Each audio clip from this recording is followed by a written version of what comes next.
আজকে যেটা চালু করবো সেটা হচ্ছে আমি অমল, আমার ইউটিউব চ্যানেল নাম অবসর। ঠিক আছে, আমি যেটা আজকে চালু করবো অবসর আমি নাম দিচ্ছি এই কারণে, কারণ আমি যখন অফিস থেকে ফিরে আসি আমার যেটুকু টাইম অবসর বাঁচে সেই সময় আমি আমি যে প্রোফাইলে কাজ করি, আমি অ্যাকাউন্টস প্রোফাইলে কাজ করি, অ্যাকাউন্টস ট্যাক্সেশন, সেই সম্পর্কে আমি ডিসকাশন করছি। এই জন্য এই চ্যানেলের নাম দিয়েছেন অবসর, অবসর বাই অমল। অবসর টাইমে যেটা আমি ডিসকাশন সেটুকু একটু করে আমি সময় বের করে ইউটিউব চ্যানেলটা তৈরি করার চেষ্টা করি। সবে শুরু আমার করছি, আমি চাইবো যেটা আমি যেগুলো জানি সেগুলো আপনাদের সঙ্গে শেয়ার করতে। ঠিক আছে, চলুন আজকে যেটা আমরা আলোচনা করবো সেটা হচ্ছে ট্যালি খুললাম। এটা হচ্ছে tally 550।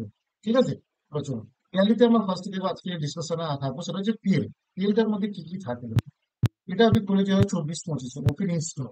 Opening stock purchase.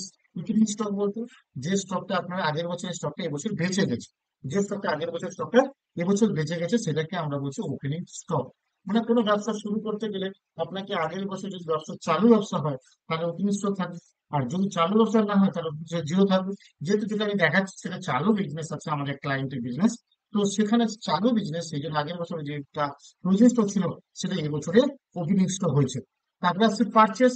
Purchase দেখুন যেগুলো সেই বছরের মধ্যে 24-25 ফিনান্সিয়াল এর মধ্যে যেগুলো পারচেস হয়েছে সেটা পারচেসে চলে আসছে, পারচেসে গুডস পারচেস হয়েছে। ডাইরেক্ট এক্সপেন্সেস মানে বিজনেসের ক্ষেত্রে ডাইরেক্ট যে খরচাগুলো, যেমন কি রকম খরচা হবে, যেমন ফ্রেড চার্জেস, সেই প্রোডাক্টটা আনার জন্য যে গাড়ি ভাড়া খরচা হবে সেটা ডাইরেক্ট এক্সপেন্সেস, ফ্রেড চার্জেস। তো সেটা ডাইরেক্ট এক্সপেন্সের মধ্যে গেছে। আবার দেখুন ক্রেডিট ইনকাম, সেল, এই যে যেটা বিজনেস পারচেস ওপেনিং স্টক ছিল, পারচেস সেখান থেকে সেল করা হচ্ছে সেটাকে সেল ক্রেডিট ইনকাম এর মধ্যে আসছে। আর ক্লোজিং স্টক যেটা আমাদের বেচে স্টক সেটাও আমার একটা ইনকাম, সেটাও কিন্তু ক্রেডিটে আসছে। তো এই ক্রেডিট হচ্ছে সেল আর ক্লোজিং স্টক, আর ডেবিট হচ্ছে opening stock purchase direction minus করলে যেটা হচ্ছে সেটা হচ্ছে গ্রস প্রফিট। যেমন এখানে 12,66,405 টাকা গ্রস প্রফিট এই বছরে, মানে 24-25 ফিনান্সিয়াল এর মধ্যে এইটা দাঁড়িয়েছে গ্রস প্রফিট। তাকে বলা হয় GP profit, GP gross profit যেটা বলা হয়। এবং তারপরে আমরা আসবো পিএল। নেক্সট যে ডিসকাশনে আসবো সেটা হচ্ছে পিএল। পিএলটা কি দেখুন, এখানে যে গ্রস প্রফিটটা হলো সেটা পিএল ক্রেডিটে চলে আসলো। Gross profit, balance forward, carry forward, carry over আর ব্যালেন্স ফরওয়ার্ড এদিকে চলে আসছে 12,60,405 দেখতে পাচ্ছেন। এবং ইনডাইরেক্ট কিছু ইনকাম হয়েছে, ধরো ডিসকাউন্ট ইনকাম, কোনো কেউ ডিসকাউন্ট দিচ্ছে, ইনডাইরেক্ট ইনকাম হয়েছে সেই ডিসকাউন্ট। আর হচ্ছে নেট ইনডাইরেক্ট, ইনডাইরেক্ট কিছু খরচা হয়েছে মানে অফিস চালাতে গেলে যে খরচা, যেরকম পার্টিকুলার প্রিন্টিং স্টেশনারি খরচা হতে পারে, ট্রাভেলিং খরচা হতে পারে, অ্যাডভার্টাইজমেন্ট খরচা বলতে পারে, সেলস প্রমোশন খরচা হতে পারে, অ্যাকাউন্টিং চার্জেস খরচা হতে পারে, স্যালারি খরচা হতে পারে। এই যে সমস্ত খরচাগুলো যেগুলো হচ্ছে ইনডাইরেক্ট এক্সপেন্সের খরচার মধ্যে আছে, সেই খরচাগুলো বাদ দিয়ে পড়ে আসলো কি নেট প্রফিট। আর এই নেট প্রফিটটা গিয়ে ব্যালেন্স শিটের ক্যাপিটালে গিয়ে অ্যাডজাস্ট হয়ে যাচ্ছে। তাহলে আমরা কি জানলাম? Opening stock, opening stock, purchase, direct expenses, আর ক্রেডিট সাইডে আসছে সেল আর ক্লোজিং স্টক। এই ক্রেডিট সাইডে সেল আর ক্লোজিং স্টক থেকে ওপেনিং স্টক, পারচেস, রাইট হওয়ার দিকে তাহলে জিপি চলে আসছে গ্রস প্রফিট।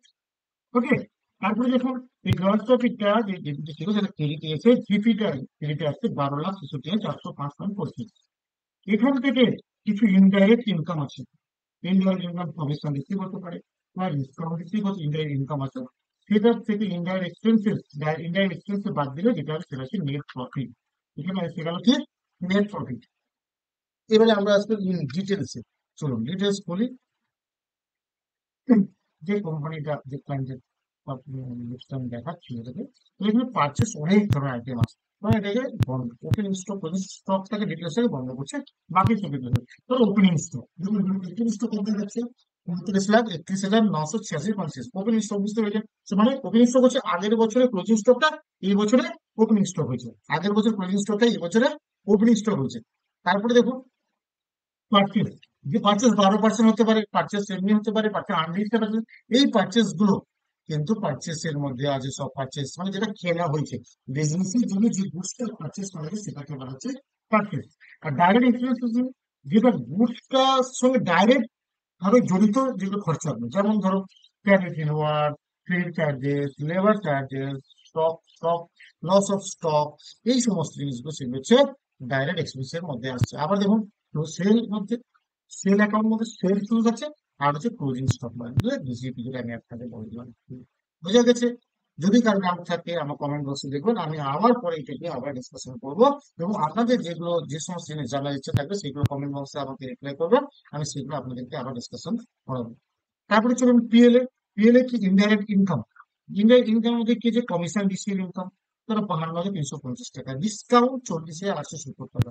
দেখুন ডাইরেক্ট এক্সপেন্সেস এর মধ্যে কি কি আছে? ইনডাইরেক্ট এক্সপেন্সেস এর মধ্যে বিভিন্ন খরচা, এখন যারা বুক করেন যখন ইয়ার এন্ডিং এ খরচা করা হবে, ঠিক আছে, advertisement, accounting charges, advertisement, audit fee, bank charges, তারপরে commission receive, computer maintenance, depreciation, electricity charges, general expenses, net fee, insurance charges, printing machinery, professional charges, repairing maintenance, salary expenses, এবং stock insurance charges, telephone charges, trade expenses, এই সমস্ত গুলো। আরো অনেক কিছু থাকতো, এগুলো যেগুলো এই কোম্পানির ক্ষেত্রে, এই ক্লায়েন্টের ক্ষেত্রে আমার যে সমস্ত গুলো খরচা হয়েছিল, সেগুলো অ্যাকচুয়াল খরচাগুলো এখানে দেখানো আছে। সেটা বিভিন্ন কোম্পানিতে আলাদা আলাদা হতে পারে, বা কম খরচা অনেক থাকে, আর কিছু কিছু আলাদাও হতে পারে। সেটা যখন আপনারা কিছু করবেন তখন বুঝতে পারবেন। আর যেখানে কোনো প্রবলেম হবে, ইস্যু হবে, আমার কমেন্ট বক্সে লিখবেন, আমি সেটা আপনাদেরকে অ্যান্সার দেবো। পরের ভিডিওতে আমি সেটা সম্পর্কে একটা ভিডিও বানিয়ে দেবো, যেটা আপনাদের কিছু জানার ইচ্ছে থাকলে। তো নেট প্রফিট এসে গেল। এই নেট প্রফিটে চলে গেছে কোথায়? ব্যালেন্স শিটে। চলুন এবারে আমরা চাই ব্যালেন্স শিটে। ব্যালেন্স শিটে কি ডিটেলসে করছি। ক্যাপিটাল দেখুন, ক্যাপিটাল, এখানে আসতে হবে, সেই যে নেট প্রফিটটা এসছে সেটা এখানে চলে আসছে। আর ক্যাপিটাল ব্যালেন্স শিট সম্পর্কে গিয়ে এখানে এসে চলে যাবে। তো ব্যালেন্স শিটে আমরা নেক্সট দিন আলোচনা করবো। আজকে যেটা আমাদের মেন ভিউ ছিল সেটা হচ্ছে প্রফিট এন্ড লস সম্পর্কে ভিউ, স্টেপ বাই স্টেপ। যদি কারো বুঝতে অসুবিধা হয় কমেন্ট বক্সে লিখবেন, তাহলে আমি আপনাদের ইন ডিটেলসে আবার একটা ভিডিও বানিয়ে আপনাদেরকে সেই জিনিসটা, আপনাদের যেগুলো জানার ইচ্ছা থাকবে সেগুলো আমরা আপনাকে বলবেন। Thank you so much. আজকে এই পর্যন্ত। যেমন আমার সঙ্গে জুড়ে আছেন সেরকম জুড়ে থাকবেন। আর নতুন কোনো সাবস্ক্রাইব ভিউয়ার হলে উনি আমার ইউটিউব চ্যানেলটা, অবশ্যই ইউটিউব চ্যানেলকে সাবস্ক্রাইব করবেন, এবং বেল আইকনকে প্রেস করে দেবেন, যাতে যখন ভিডিও করবো তখন ফার্স্ট নোটিফিকেশনটা আপনার কাছে যাবে। Thank you so much.